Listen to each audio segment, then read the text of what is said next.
இன்னைக்கு தேதிக்கு மேபி இன்டர்வலே விட்டுருப்பாங்க. நாங்கள் மேபி படம் பார்த்துருந்தா. ஆனால் எல்லாமே மாறி போச்சு. எல்லா விஜய் ரசிகரும் சரி, நியூட்ரல் ஃபேன்ஸும் சரி, உண்மையாக விஜய் படத்தை எதிர்பார்த்து எக்கச்சக்க பேர் இருந்திருக்காங்க.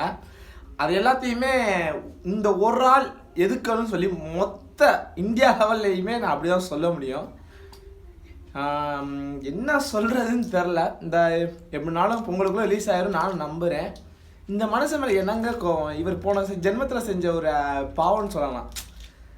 எப்படி சொல்கிறதுனா, மக்கள் மேலே அளவு கடந்த நண்பு, அவங்க ரசிகர் மேலே அவ்வளோ நம்பிக்கை வச்சுட்டார் இவர். இன்னும் சொல்லலாம். அதான் இப்போயும் அவர் எதிர்பார்க்குற படத்தை உள்ள அதெல்லாம் ரெண்டாவது பட்சம். என் ரசிகன் என் தொண்டை நம்ம காப்பாண்ட பார்த்துக்குவான்டா, அதை நம்பி தான் அவர் எல்லாமே பண்ணிக்கிட்டு இருக்காரு. ஆடியோ லான்ச்சில் கூட சொன்னார் எப்படி படம்னா எதிர்பார்ன்னு. நானும் பார்த்துட்டேன். காவல்லேருந்து எனக்கு தெரிஞ்ச வயசுலேருந்து காவல்லேருந்து தான் எல்லா படமும் சொன்ன டேட்டுகளை விட சொன்ன டயத்துக்கு கூட ரிலீஸ் ஆகாது. 1 மணி நேரம் 2 மணி டிலே ஆகிதான் இருக்குது. பார்த்துக்கலாண்ணா, உன் படம் தானேண்ணா வரும்ண்ணா, கண்டிப்பாக பார்ப்போண்ணா, திருவிழா அன்னைக்கு தான், கண்டிப்பாக வெயிட் பண்ணுங்க.